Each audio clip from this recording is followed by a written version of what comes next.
Paz seja convosco. Amém. Mais um dia na presença do Senhor, mais um domingo. Glorificamos a Deus por mais essa oportunidade. Não só o Brasil está meio bagunçado, mas o cristianismo está bem bagunçado. A gente vê que as ideologias, as frentes, elas estão tão confusas. Essa semana, eu não costumo me pronunciar nas redes sociais, em especial porque não tem futuro nenhum, né? Você não está vendo a pessoa e não tem futuro nenhum. Mas tem umas que a gente não aguenta, e aí a gente vai falar, né? E aí uma pessoa lá falando mal dos testemunhos de Jeová, não que eu defenda, mas eu fiz um comentário para ele, uma postagem aberta, o cara, ele é sujeito a comentários. Eu falei assim, mais importante que falar da mentira é falar da verdade. Nossa, o cara me xingou, foi tudo. O cristianismo dele acabou na postagem. A gente vê que o cristianismo ele está muito confuso, em especial porque o cristianismo hoje é de pessoas que não conhecem o reino, não conhecem o evangelho. As pessoas, elas não têm tempo, não querem ter tempo. As pessoas, elas se dedicam a tudo menos a vida eterna. E quando você ousa estudar um pouquinho mais, parece que você é um extraterrestre. Mas nós estamos aqui para nós sermos mais extraterrestres ainda. Queremos ser cada vez mais diferentes do mundo e sermos mais semelhantes ao Senhor. Com isso, há perseguição, há toda sorte de situações que nós temos que estar preparados e sujeitos a passar por elas. Estamos falando sobre vontade soberana, vontade de Deus, vontade que nós temos trabalhado, falado já exaustivamente, contexto de que a vontade de Deus não é a mesma vontade nossa, e a vontade de Deus não, ou melhor, a nossa não é de Deus não é a nossa. E quando há concordância dessas duas vontades, nós ficamos bem. Mas quando a coisa não assim ocorre, nós nos frustramos, porque normalmente nós depositamos a nossa confiança em coisas humanas. Semana passada nós começamos a tratar desse tema da vontade de Deus, que não é só uma vontade, mas é uma vontade soberana. Falamos que Deus, como ser pessoal, ele possui vontade, e como ele é infinito, e são infinitos todos os seus atributos, também o é a sua vontade. Falamos que a sua vontade, ela é limitada, digamos assim, ou, vamos dizer, fugiu o adjetivo da coisa. A vontade de Deus, ela tem a ver com a sua vontade moral, com tudo aquilo que ele determina como certo e errado, como que tem que ser feito e como não tem que ser feito. Ele é soberano e faz o que lhe apraz, seja na vida dos seres humanos, de todas as criaturas e no universo. Isso é o primeiro ponto que as pessoas discordam. As pessoas não querem ter um Deus que comanda. Vi um pastor dizendo que Deus pode escrever o meu dia, mas eu apago a vontade de Deus e faço a minha. Então, você vê o que está sendo pregado dentro do evangelho e parece que a pessoa está falando uma mentira, parece que ela está fazendo uma piada, mas não é a convicção da pessoa. Pessoas que dizem que eu sou o centro da vontade de Deus, Jesus não é o centro, nada não, o centro sou eu, e as multidões vão bebendo isso, e vão multiplicando essa porcaria. E quando se fala que Deus ele é soberano e faz o que lhe apraz, a gente fala, não, então o ser humano é marionete, nós somos fantoches aqui nas mãos de Deus. Falamos também sobre as características da vontade de Deus, e a primeira foi que a vontade de Deus é essencial nele. Uma coisa interessante é que Deus ele é composto por 3 pessoas, Deus Pai, Deus Filho e Deus Espírito Santo, e cada um com uma vontade, mas com uma vontade semelhante. A mesma vontade de Deus Pai, a mesma de Deus Filho e a mesma de Deus Espírito Santo. E apesar de eles serem três pessoas que compõem a Santíssima Trindade, eles têm apenas uma vontade. O único que tem 2 vontades, Jesus Cristo. Jesus Cristo, ele é 100% homem e 100% Deus. Aqui na terra, ele tinha a vontade humana dele, como eu e você temos, mas ele sujeitava a vontade dele humana à vontade de Deus. E a gente vê isso na oração do Getsemane, quando ele olha e fala, Deus, se possível, passa de mim esse cálice. Ele, como homem, não queria passar aquilo, mas ele fala que seja feita a sua vontade e não a minha. porque ele, como ser humano, também se submete à autoridade divina. A mente de Deus é uma, seja do Pai, seja do Filho, seja do Espírito Santo. A vontade de Deus é eterna, como nós já dissemos, todos os atributos de Deus são eternos, como Ele é eterno. E tudo que Deus faz, fez e vai fazer, já foi determinado antes da fundação do mundo. Não há nada que Deus é pego de surpresa. Deus, ele não tem que resolver a coisa no momento. Agora aconteceu tal coisa, eu vou ter que mandar anjos para resolver isso. O contexto de batalha espiritual fala que não, as situações elas ocorrem no momento, e aí tem um anjo que vem e guerreia. Não é assim que funciona. Nosso Deus, ele é soberano. Você pode crer um Deus que não é soberano? Pode, mas você vai sofrer. Crendo que um Deus que você serve, ele é soberano, você tem que crer e entender que tudo já foi predeterminado por ele, que você não é fantoche. As situações elas ocorrem e Deus não é pego de surpresa. Deus não foi pego de surpresa no Adão e Eva no Jardim do Éden. Ele não foi pego de surpresa quando o povo de Israel adorou o bezerro de ouro, enquanto Moisés estava lá no Monte Sinai. Ele não foi pego de surpresa quando Jesus Cristo foi condenado para morrer na cruz do Calvário. Toda a vontade de Deus foi feita antes que houvesse mundo. E nós lemos Atos 15, 18, que diz: porque Ele faz todas estas coisas conhecidas desde séculos. E nós já temos tratado que quando se fala séculos, fala de tempo, ele não está falando literalmente, porque Deus não é medido em séculos. Ele está falando de unidades de tempo que nós entendemos. Ele está falando de eternidade. A terceira vontade de Deus, ou característica da vontade de Deus, ela é poderosa, que foi uma parte da oração, acho que foi do Alice, em que ele falou que mesmo que as pessoas quiserem mudar, mesmo que seja uma vontade do homem, prevaleça a vontade do Senhor. É como se estivesse chovendo no molhado, mas a gente tem que falar, para isso ficar inculcado na cabeça, porque senão a gente acha que os reveses da nossa vida, eles estão acontecendo fora do contexto de Deus. Conforme eu disse para você, a titia caiu lá uma vez, caiu a segunda vez. Muito disso é cabeça dura dela, em que ela decide fazer umas coisas 2 da manhã, 3 da manhã, não tem que fazer isso e vai fazer.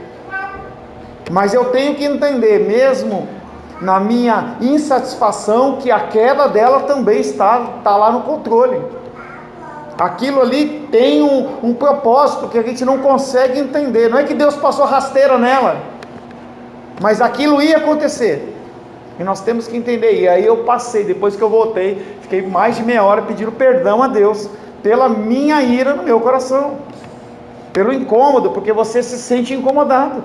Eu abro meu coração para dizer isso.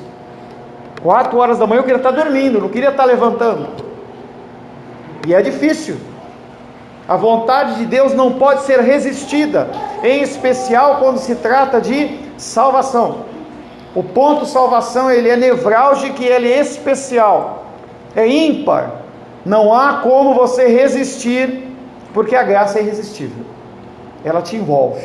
Nunca fui a Londres, gostaria de conhecer, mas quando nós vemos os filmes, tem um negócio que chama assim a fog, que seria fumaça, mas é uma neblina, diz que quando cai, as pessoas não enxergam. Teve uma época, uns 20 anos atrás, que teve uma fog, uma neblina tão forte, que a cidade ela ficou parada por 3 dias, 4 dias, não se enxergava nada. A graça de Deus é como essa fumaça, como essa névoa. Você é envolto e não tem como você se desvencilhar dela. Ela sempre é vencedora por causa do seu poder. Atos capítulo 16.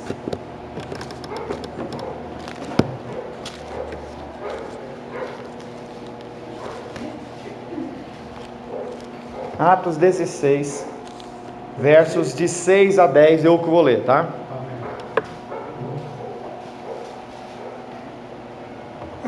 Atos 16, 6 a 10, ele ilustra muito bem essa vontade de Deus que é poderosa.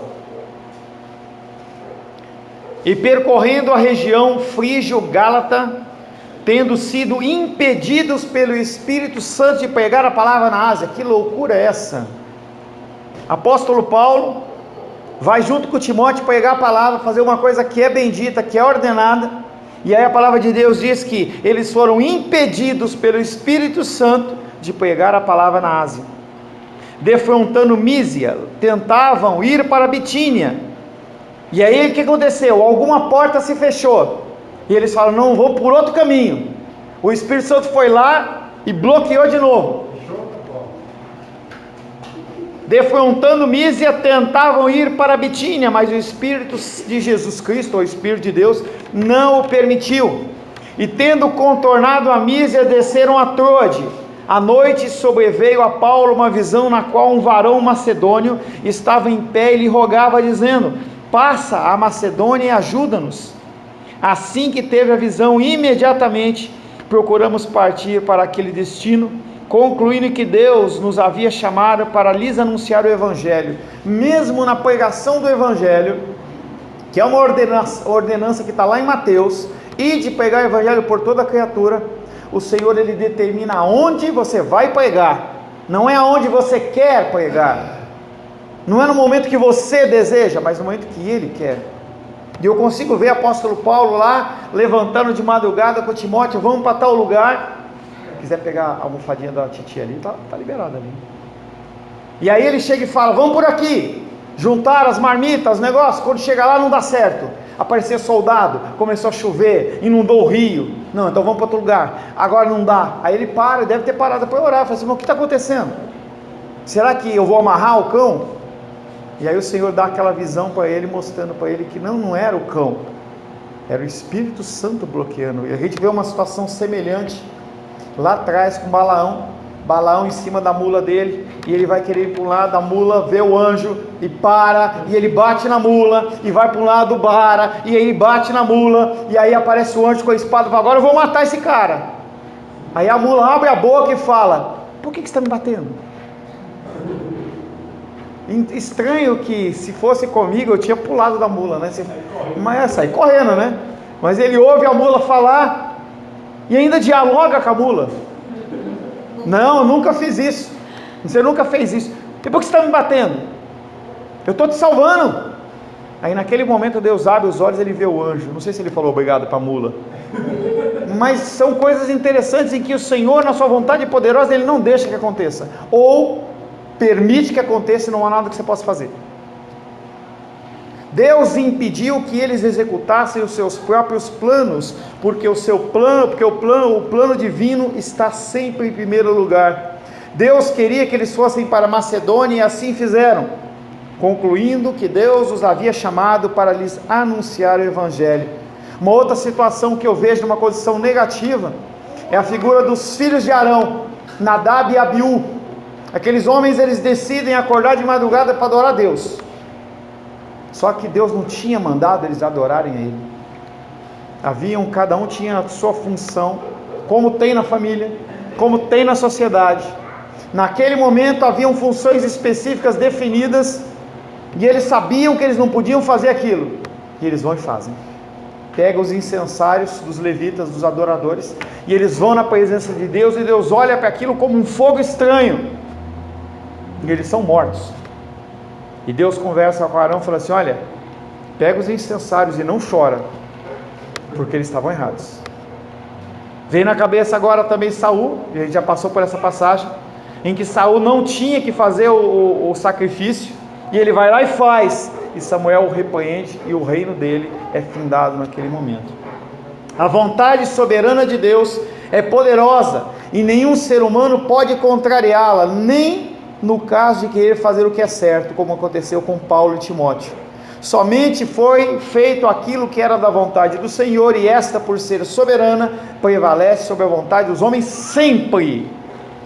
Sempre. Se nós entendermos isso e gravarmos isso, a nossa vida vai ser mais tranquila. Não vai ser mais fácil, ela vai ser mais tranquila. Porque quando o revés vier e vem, você vai olhar para essa situação e falar assim, está acontecendo segundo a vontade de Deus, e não é uma situação comodista, nem fatalista, é uma condição de você se conformar com algo que aconteceu segundo a vontade de Deus. Quarta característica da vontade de Deus, a vontade de Deus, ela é imutável, nada muda. Eu mudo, você muda, você fica mais velho, Você fica mais novo não, você fica mais velho, você fica mais gordo, perde cabelo, você muda de casa, né, Felipe? Nós mudamos, a nossa vida é uma vida pautada em mudanças. Pessoas casam e deixam de ficar casado, pessoas entram na igreja e deixam de amar a igreja, pessoas têm toda sorte de decisões, a vontade nossa ela é volúvel, a nossa vontade ela oscila, há um momento nós estamos alto, agora nós estamos em baixa. As pessoas que dizem ter bipolaridade dizem, olha, eu estou em alto humor, agora eu estou em baixo humor. A imutabilidade da vontade divina está fundada na imutabilidade do seu ser. Da mesma maneira que Deus é imutável, também é imutável a sua vontade. Na questão de ser imutável, no Velho Testamento... Antigo. Então, no Antigo Testamento, eles estão assim, que era a lei, né, de Moisés, e aquela questão que se não cumprisse, e várias questões que aí tirava do arraial e matava a pessoa que pecou, todas as questões rígidas. Eu estava pensando esses dias, então assim, Deus nunca mudou, mas parece que no Antigo era diferente, não é? Pela ação de quem? Pela ação de quem? Do homem. A regra, ela existia e existe, continua existindo. A aplicação da lei por parte de homens era uma forma literal e era errada. O problema não é a mutabilidade de Deus, é a mutabilidade do homem. O homem, quando ele quer aplicar a lei de uma forma literal, ele aplica segundo o seu coração, e aí é o erro. Assim, não tinha casos que tiravam as pessoas que era ordem de Deus matar a pessoa, e hoje não tem isso, de a gente ser, por causa do sacrifício de Jesus, que não mais somos levados para fora para ser apedrejados. Sim. É isso que eu não consigo entender, da imutabilidade. Entendeu? Mas Deus não muda. Não, Deus não é mutável. O plano original de Cristo já era teu. O plano original de Deus era que Cristo viesse. A lei era para revelar Cristo, e Cristo foi revelado. O problema é que os homens, eles queriam usar as leis como forma de alinhamento. E a lei, ela serve para uma coisa, mostrar que você não dá conta. A finalidade da lei não é pecar, não é estabelecer punições, e sim mostrar que o ser humano não tem condições nenhuma de cumprir. É a necessidade do Messias, é a necessidade de você se curvar a Deus e não mecanizar a lei, que é o que eles faziam. Então, na questão do juízo, que Deus colocava as regras, se não obedecesse, era morto, apedrejado. Esse mesmo juízo hoje, de uma forma diferente, mas a gente também é punido. É o mesmo juízo, só que ele caiu nas costas de Cristo. E em Cristo caiu aquele juízo. A lei, ela parou, ela cessou ali. Não há mais a necessidade de você matar um animal para você restaurar a comunhão com Deus. Você precisa apenas se arrepender. Você se arrepende e não há necessidade do sacrifício, porque o preço já foi pago. Mas para quem? Para os eleitos. Aqueles que não são, vão para o inferno, vão pagar.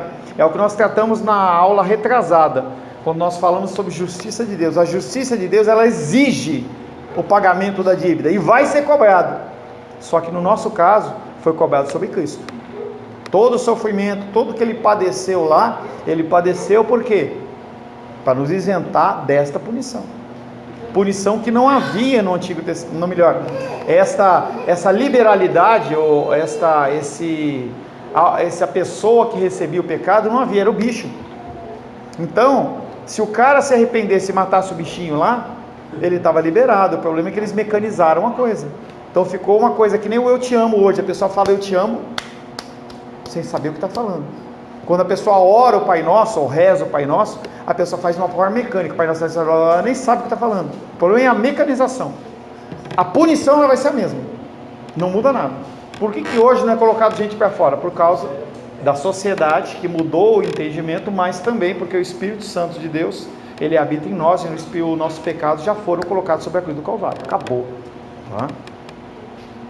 Nada da vontade de Deus é mudada, nem seus decretos, nem suas prescrições para os homens, nem a sua vontade secreta, nem a revelada, nada muda. E para quem a gente ora? Para que eu tenho que orar? Normalmente a primeira pergunta é essa: por que eu tenho que orar se nada muda? Porque Ele manda. Ele é soberano e Ele deu uma ordem. Não importa se você acha que é certo ou não, como no caso de Paulo que nós lemos de Atos.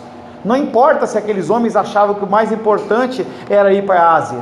Deus está falando que ir para Macedônia, não tem conversa. Você vai para onde eu quero e não para onde você quer.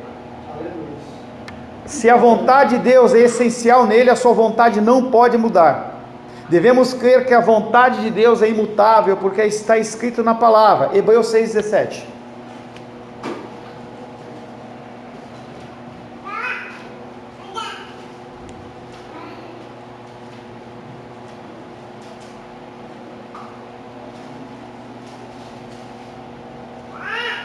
Alguém, por favor? Por isso, Deus, quando quis mostrar mais firmemente aos hebreus da promessa a imutabilidade do seu propósito, se interpôs com o juramento. O Senhor, Ele, para mostrar a seriedade da não mudança dele, Ele jura em seu nome. É como se fosse uma redundância. Ele está jurando em cima de si mesmo. É como se você fosse prestar um depoimento em alguém que estivesse acusando de um crime e você falasse assim: eu atesto que eu não fiz, e o cara olha e vai assim: então está certo. Mas na condição divina de Deus, Ele jura por si mesmo. Ele fala assim: eu não tenho por quem jurar mais alto do que eu, então eu juro por mim mesmo. Por isso Deus, quando quis mostrar mais firmemente aos seus herdeiros da promessa a imutabilidade do seu propósito, se interpôs com o juramento.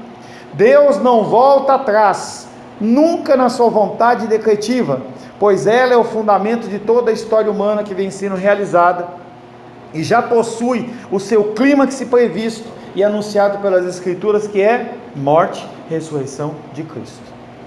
Não há nada melhor, mais importante a ocorrer na história da humanidade que não seja a morte e a ressurreição de Cristo. Não há.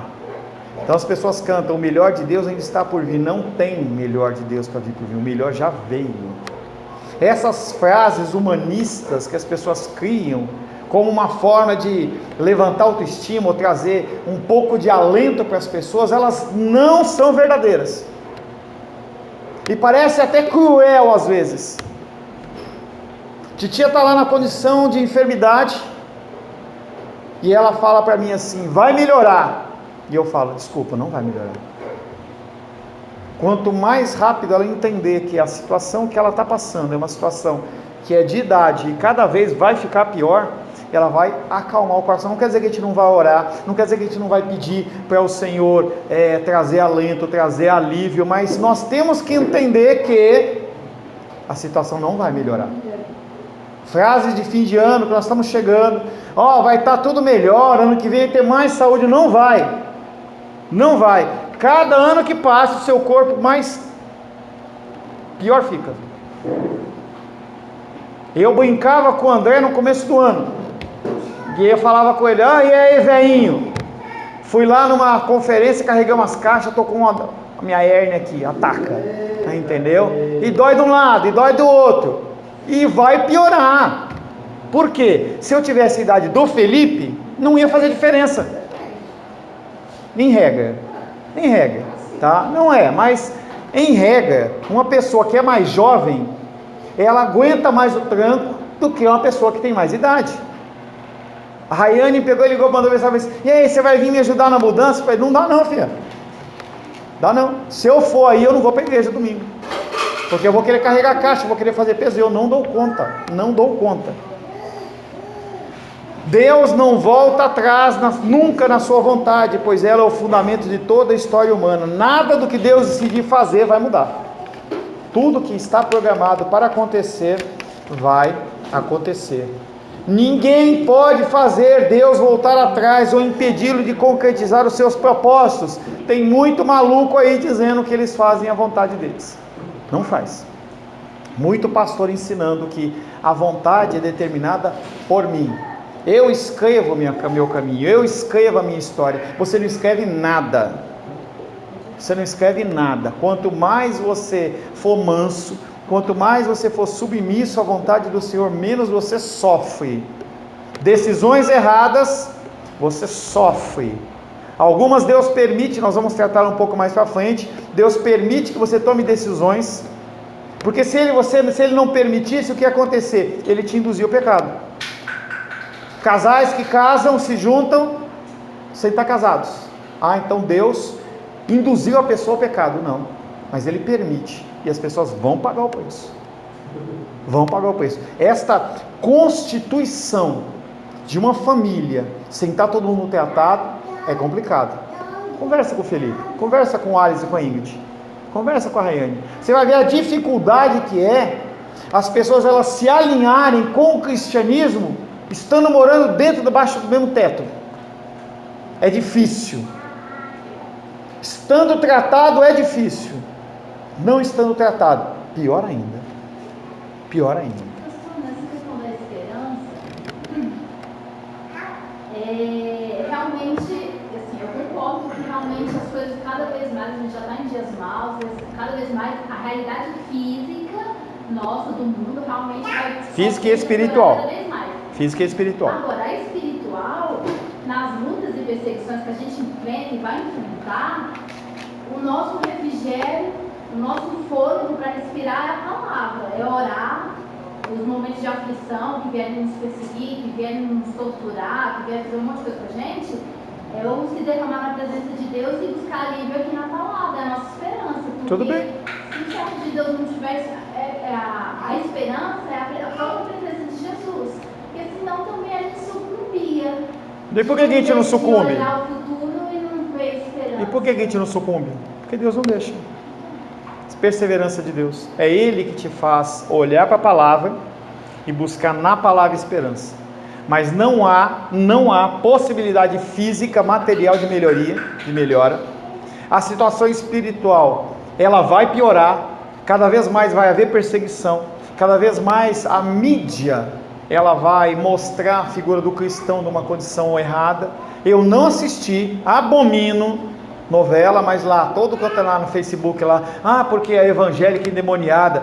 Os cristãos estão assistindo aquela porcaria lá, porque senão não estava falando dela, entendeu? Cada vez mais vai ser mostrado a condição do ser humano cristão verdadeiro como radical, como fora de um contexto. O contexto do homossexualismo é claro, quando você olhar para uma situação como essa e falar, você é criticado. Você não tem amor. É aquela coisa que você falou no início, de que se a gente não estiver se alimentando da palavra, eles já estão, assim, o mundo já, sei lá, já se coloca a gente como extraterrestre. Claro. Se a gente não estiver firmado na palavra, a gente começa a duvidar. Peraí, eu acho que realmente eu devo estar ficando louco da cabeça. Mas é o contexto que fala, a água mole em pedra dura, tanto bate até que for. A gente ouve tanto aquilo, que a gente acha que aquilo é verdade. Fale, Benê. Pastor, agora você estava comentando comigo que teve uma novela que acabou agora que... A Esther comentou isso com você? Que viu lá, entregou a Esther, hein? Viu passando no intervalo lá. Tá no intervalo. A mulher com a Bíblia na mão e quando finalizou a novela com a Bíblia na mão totalmente transfigurada. Os olhos escureceram, transfigurou totalmente, entendeu? Aí eu falo, usando a palavra de Deus, sabe, totalmente assim, como se fosse chacota, sabe? Igual... Mas essa é a realidade, Benê. São cristãos que não são cristãos. A gente vê isso muito nas igrejas. As pessoas podem até não ter transfiguração de rosto, mas agem como? Não é nada de estranho. A Rede Globo não está falando mal do cristão. É a realidade. É a realidade da igreja cristã. Hoje é essa. A pessoa não precisa ter olho transfigurado, nem ficar falando, entendeu? A pessoa simplesmente ela age como um ímpio. Não tenho dificuldade nenhuma com isso. Devemos crer que a vontade moral de Deus também é imutável, porque os seus preceitos permanecem para sempre. Salmos 119, 89.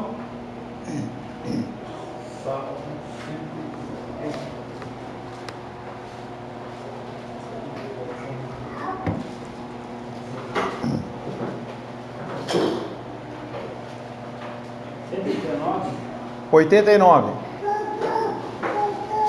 Para sempre, ó Senhor, está firmado a tua palavra no céu Ponto, está firmada, ela é firme, ela não se abala, ela não se move, não tem terremoto, não tem vento, não tem vontade humana, nada muda, a vontade do Senhor está firmada nos céus. Isso significa que ela é perene, que não se altera nunca, pois o céu, nessa conotação, tem a ideia de ser eterno. Portanto, não é sem razão que Jesus disse: os céus e a terra passarão, mas as minhas palavras não hão de passar. Glória a Deus. Não passa. A palavra de Deus vai se cumprir. Esse texto significa que o cosmos e o nosso planeta, na forma em que existe, deixarão de existir, mas não os preceitos de Deus. Tudo vai passar. Vai chegar um dia em que nós vamos enterrar pessoas que são importantes para nós. Nós vamos ver governos ascendendo e caindo. Nós vamos ver o dólar subindo e descendo. Nós vamos ver guerras e rumores de guerras, mas as palavras de Deus não passam. Elas continuam acontecendo. Amém. Segundo a vontade dele. 1 Pedro capítulo 1, verso 24 e 25.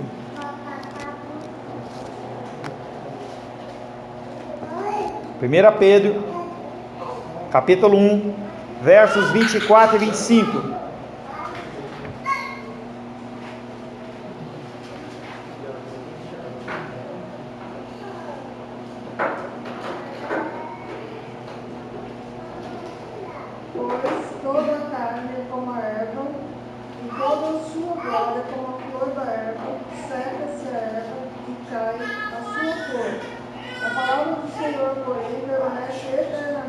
O Senhor, ele compara, através de Pedro, compara a palavra de Deus com o nosso ser. E eu vou fazer uma outra comparação. Provavelmente todo mundo, lá no primário, lá no comecinho lá da escolaridade, fez aquela experiência. Você pegar um algodãozinho com álcool, pega um grãozinho de feijão e coloca lá. Aí você vai vendo, daqui a pouco aquele grãozinho vai saindo.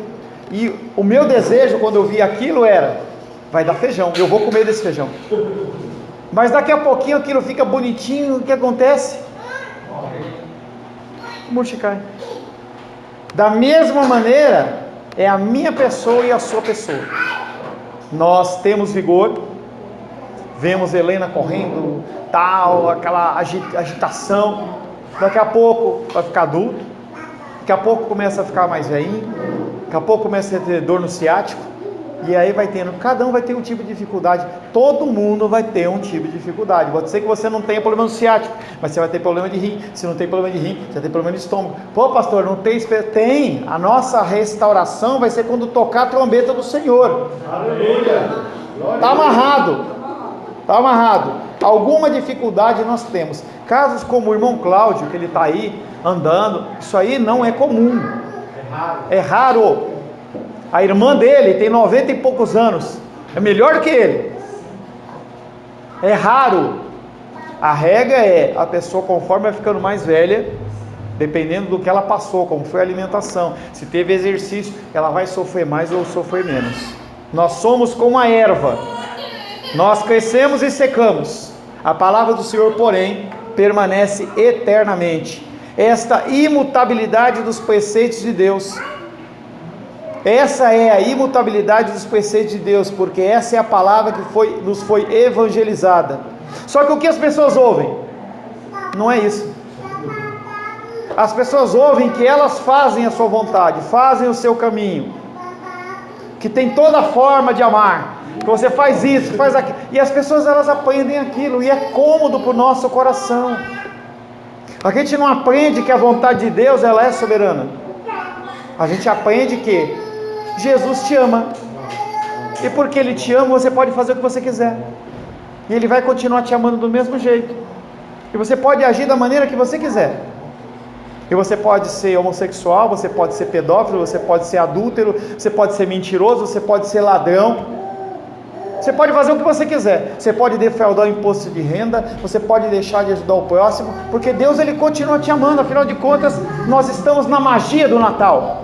Isso vai ser, o ser humano ele é imerso nessa ideia, de meados de novembro até meados de janeiro, em que a magia do Natal, todo mundo fica bom. Ai, como o homem fica bom. Você está lá e dá uma Coca-Cola, você entrega um veneno para o cara. A realidade do homem é essa. Em vez de você dar uma coisa saudável, o cara dá uma Coca-Cola que vai matar ele. Esse é o espírito de Natal. Conversava com a Raiane no Instagram, e ela, mas é a magia do Natal. Eu brinquei com ela e falei assim, magia do Natal tá no Harry Potter, não no cristianismo. Ai, pastor, como você é chata. Mas é isso, não há magia do Natal. Lá no Harry Potter tem, no cristianismo não tem magia. As leis de Deus permanecem para sempre as mesmas, elas não envelhecem com o tempo, nem perdem a sua aplicabilidade em qualquer época. Pastor, a palavra foi escrita 5.000 anos atrás, está passado, a gente tem que dar uma adaptada. Na época, entendeu? O pensamento era outro. Hoje o homossexualismo está liberado, vamos fazer a Bíblia gay? Então a gente coloca uma cláusula lá, tira uns versículos, ninguém vai perceber não. Nós temos que amar o próximo. O amor suplanta tudo. E as pessoas elas vão torcendo a palavra. Esses dias eu ouvi uma palavra aí falando assim que a vinda de Jesus será igual nos dias de Noé, né? Ele pegou esse exemplo, né? Noé, o pessoal casado, casamento vivendo suas vidas. Depois Ló, e aí a Sodoma. E que a vinda de Jesus será da mesma forma, né? Ladrão e com rapidez como um trovão. Na rapidez que o trovão ou relâmpago, não, o trovão é o barulho, né? Relâmpago. Na rapidez que o relâmpago ele corta do ocidente para o oriente, assim será a vinda do Filho do Homem. Pessoas elas vão estar num contexto como esse. Você pisca o olho, quando você abre o olho, Manu foi, Esther ficou. Está amarrado, né? Está amarrado. Mas é isso. Você vai achar, entendeu, que a situação está tudo bem. Você chega em casa de trabalho. Querida, cheguei. Cadê? Não está lá. Fulano, cadê o fulano? Não está. Vem aqui na igreja. Pô, cadê o... Não tem ninguém. Oxi, você bate na porta. Pastor, não atende. E eu não vou ficar não. Já foi. A vinda do Filho do Homem vai ser como o relâmpago que corta do ocidente para o oriente. Pastor, mas tem um contexto temporal humano, né? Porque dentro do âmbito espiritual, do celeste, vai haver julgamento, cada pessoa vai julgar.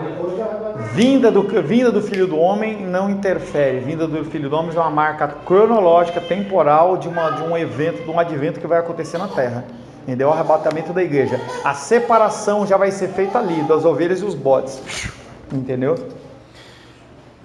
O que é verdade para os homens numa época ou é em qualquer outra. Se Deus mudasse a sua vontade, seja a vontade decretiva ou a vontade permissiva, Ele a mudaria para melhor ou para pior. Essa conotação de melhora ou pior é impossível no ser divino, porque revelaria a imperfeição e falta de sabedoria dele. Deus não muda na sua vontade.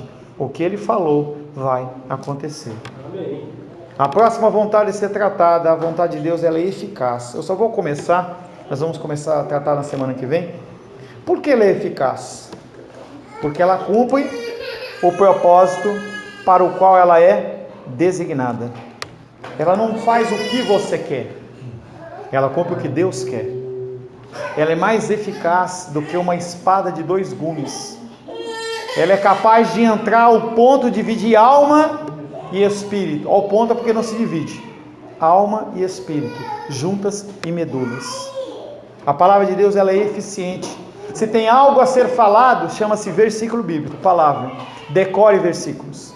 Tenha versículos gravados no seu coração. Se você tem algo importante a fazer, é ler a palavra. Mandei uma mensagem para uma pessoa essa semana, da escola dominical, para um grupo de pessoas, aí a pessoa disse assim, estou em falta. A pessoa respondeu para mim, estou em falta. Problema da pessoa. Não estou falando de pessoas que não têm condições. Estou dizendo de pessoas que não vêm porque não quer. Nós temos o nosso querido, comprou um carro novo e no final do culto de semana passada ele falou para mim assim, agora eu vou vir. Eu falei, não vai. O problema não está no carro, o problema está no seu coração. Não está. Se você quer vir, você vem. Às vezes eu uso no aconselhamento, em especial com homens. Tá? Eu uso alguns exemplos bem grosseiros para a pessoa entender. Quando você está com vontade de ir no banheiro, você vai ou você espera? Você vai. O mais rápido possível. E não é querer comparar a palavra de Deus com você ir fazer xixi ou fazer cocô. É entendimento de você. A necessidade sua vai gerar a sua ação ou não. Se a pessoa está faminta, se ela está desejosa, ela não consegue faltar. Ela não está preocupada se teve o jogo do Mengão, ela não está preocupada se foi o Ayrton Senna que ele corria na madrugada, não está preocupada se era a Copa do Mundo, se é na Coreia e a pessoa teve que dormir tarde. Ela não está preocupada, ela está preocupada em ir para a casa do Senhor. Porque ela sabe que a palavra de vida é o que vai mudar o coração dela. Glória a Deus. Mesmo com as nossas falhas, com as nossas dificuldades, é apenas a palavra que pode mudar. E para as pessoas que não querem, não tem o que fazer. Eu posso ligar, posso mandar mensagem, posso chamar, pedir para carona. Se a pessoa quiser ir, ela vai. Eu não consigo ir, não dá para ir, passa mal. Eu não tenho como ir para o hospital, não vou não. Vou morrer aqui, não vai nada. Ela vai arrastando, dá um jeito. Mas eu não tenho dinheiro, vai do meu jeito.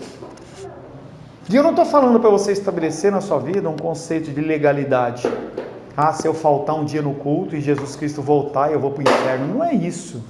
É a mente que tem que ser mudada, em que você tem que saber o que é importante e o que não é, o que é prioridade e o que não é, o que você deve fazer e o que você não é.